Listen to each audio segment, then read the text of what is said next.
I think that being able to have an honest conversation with somebody and to really sit down and feel heard is so important in terms of just being able to relax in your own body and your own life and move forward and towards health.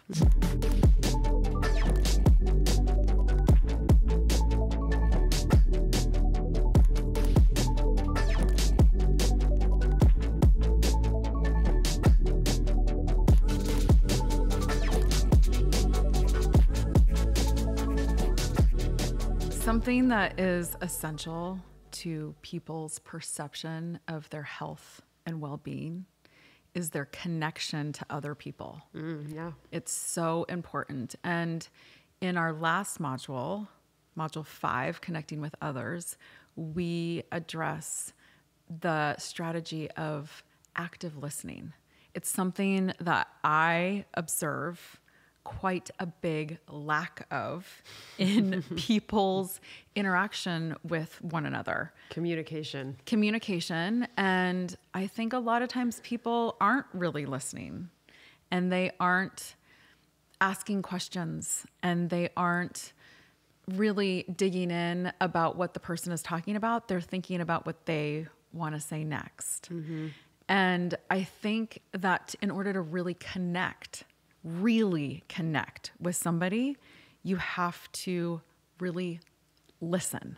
And it's something that is really natural for me. It's like who I am. I'm such a listener, probably to a fault, where I get quiet sometimes because I'm always taking it all in. Even if I do have a lot to say, people think I don't have a lot to say, but I notice when people don't listen. Mm-hmm. And I notice that they are not as connected to the people around them.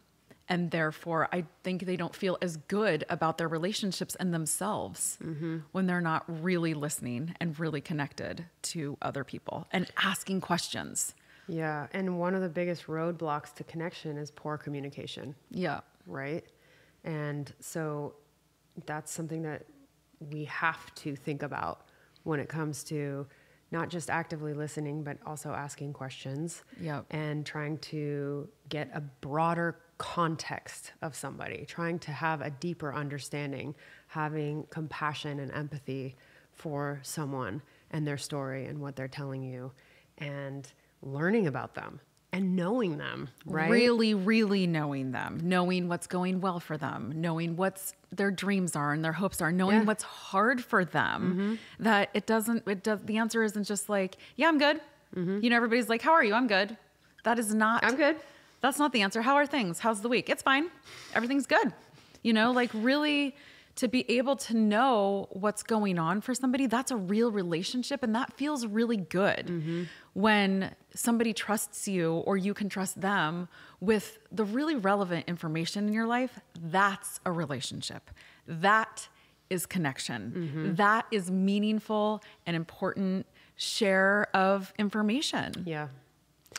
Yeah, connection in general, feeling like you are tapped into a community, feeling like you are on the same page as the people who are closest to you. Yeah.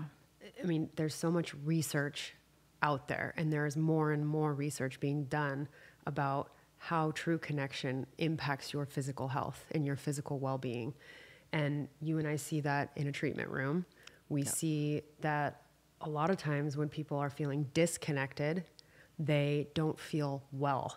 Yeah. And feelings of isolation or loneliness, they have significant impact on our sense of physical health.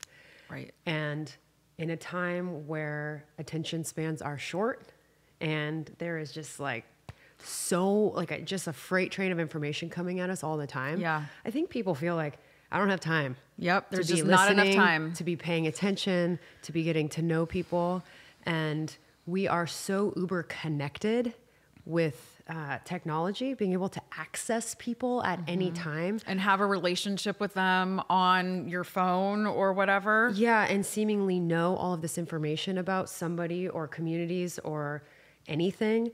But really, it's so surface and shallow. Yeah. And I'm not saying that any of that technology is bad or social media is bad. No. But it's changing the way that we interact with people. Yeah. And I think that research being done now will ultimately show that this is something that we have to respond to and adapt to. And it doesn't help our state of health. Yes. To like, if part of being healthy is to be really connected and to have meaningful relationships in your life, the technology part is not that. It's information, it's data, it can be fun, it can be informative, but it's not like a healthy, meaningful connection. And, you know, we oftentimes see when we are talking to somebody and we've sat down and we've really asked them questions and listened to them, they reflect back to us, oh my gosh, I feel so heard. I feel like I really trust you and like you really care. And that to them really establishes this relationship of trust and understanding. And like we can reflect back to them, you know, you're normal. Like the things that you're telling us are things that everybody tells us. And they're like, really? It's not just me? And I think that being able to have an honest conversation with somebody and to really sit down and feel heard is so important in terms of just being able to relax in your own body and your own life and move forward and towards health. Yeah. And, you know, a big part of that, like you were saying earlier, is active listening. And that's a very interactive activity. Where you are making eye contact and leaning in towards somebody and responding with a nod or a smile. And, you know, I was thinking about this the other day because so many people talk about this problem in their lives. They feel like they don't connect with people well in their conversations. And I was thinking, gosh, it's funny because we're so used to sending texts or scrolling on our phone and multitasking that we don't actually have to engage much in active listening for the most part when we're communicating with people because it's over the phone. We're commenting and we're texting and we're doing all these things. And a lot of people are like, I can't talk on the phone. I like send it to voicemail, right?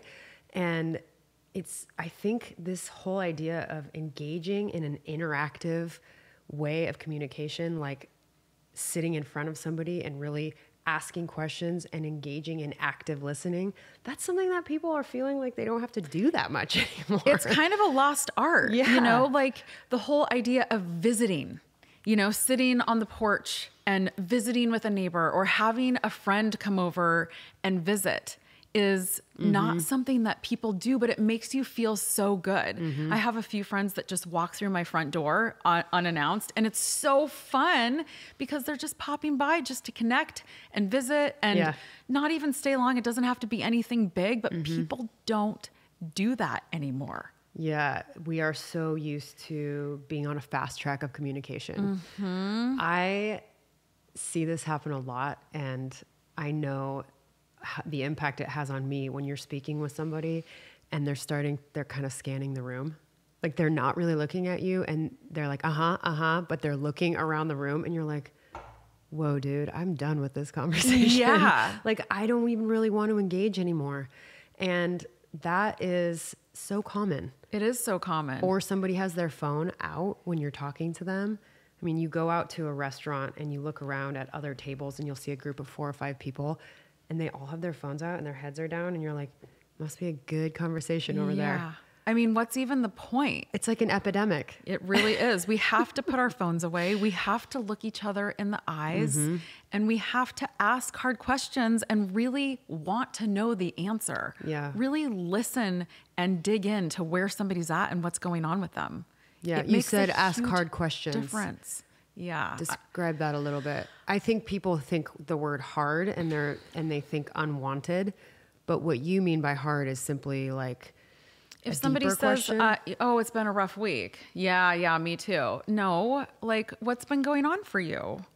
Oh, well, I have this friend. Really, what, like, are they a good friend of yours? Like, just really ask them about what's going on with them because it will instantly connect you and make them feel like you care about them.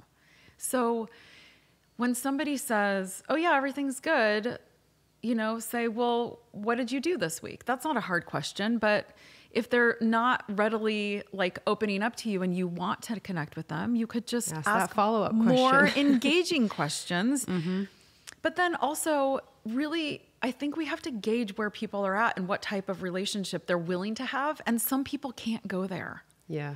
And that's okay. And if that doesn't work for you, then that's also something that people need to pay attention to. How much people really want to offer up, how vulnerable they're willing to be. And I think that a lot of times it will surprise you that a lot of people actually do want to talk about this stuff. Yeah. They just don't want to burden people, or they don't want to be the downer. You know, so many people say that to me.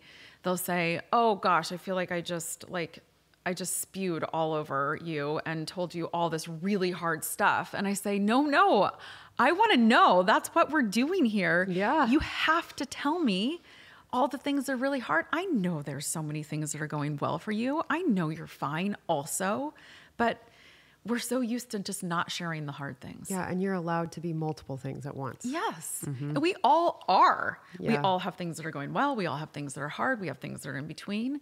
And it's okay to say those things. We don't have to be all buttoned up and together and perfect. It makes me think about when people are going through times of crisis. And, you know, true connection is really about communication in a lot of ways, right? Yes. And when people are going through crisis, it's awkward sometimes to have interactions with people because they don't know what to say to you, or they don't want to upset you or say the wrong thing. And so they really don't say anything, and your engagement is very surface. Yeah. And that has a huge impact on your sense of connection with somebody, especially for people who are going through hard times or, you know, trauma or crisis. And I think that it's really important for people to know that this idea of active listening and asking question, it still applies to that situation, to conflict, to crisis. You can show up in a way where you are interacting and engaging authentically and not worry so much about necessarily saying the wrong thing, Right. or offending somebody, but Just show up. taking that risk and saying, hey, I'm showing up here with an open heart. I might not be saying the right thing, but this seems like a really hard time for you, and I'm thinking about you, and that must feel really bad. Yeah. You know, or whatever form of a statement you want it to take. But I see that often out in the world where people are nervous about engaging and actively listening and asking questions when people are going through hard times. Yeah. But back to the questions, like if you're not saying a statement of, oh, this must feel this way to you, or at least you don't have this, or rather than you putting your perception on it, if you ask them a question, you can't go wrong. Yeah. You're asking a question and they're going to answer it however they want, but then you can kind of feel out the situation and ask a follow-up question. Yes. Because that's what we're saying. People forget to ask questions. They want to put their spin on it, or their experience, or compare their story, or say, I knew somebody also who had or did or was. And that, to somebody who's going through a really hard time, while it absolutely might be helpful, just know that probably the best thing you can do is just ask them questions and really listen. Yeah. It makes me think about the time when my wife said to me, I don't need you to fix this problem for me right now. I need you to listen and, you know, tell me that I'm doing a good job. And it's funny because a lot of times people just want to be heard. They do. They don't need advice, and they really don't need you to fix it, and they don't need a solution. In fact, they probably already have one, but they just want to be heard, and they want empathy and compassion so that and they to be can able to process something Yes. with somebody else, and for somebody else to know them and really what is going on with them. And you don't have to provide a solution. Yeah. You don't have to have the answers, and you don't have to fix it, but to just be somebody to absorb it and to walk next to them in that moment is a really big gift. Yeah. Active listening is it's an act of generosity. Yes. In my eyes. I feel like when you show up and humbly and generously in a conversation like that, it's your offering to that person, and that's part of the connection. Is not only offering that, but then as the person who's talking, being able to receive that. Yeah. right? I mean, there is a true exchange that goes on in a conversation like that, that is engaging and is really genuine, and there's a back and forth and it's a flow, right? Yep. Absolutely. I think about how sometimes you hear conversations with people and it's one person saying their thought, and then it's the other person saying their thought, and then it just goes back and forth, like it's sort of staccato like, you know? Yes. Instead of that flow that happens where there is questions and there is, further exploration of that thread of thought or whatever. And we want it to be flow. Yeah. We want it to be a dance, right? And also meaningful. I feel like a lot of people in my life has said to me, I don't know why I'm telling you all of this. I don't tell people all of these things. Yes.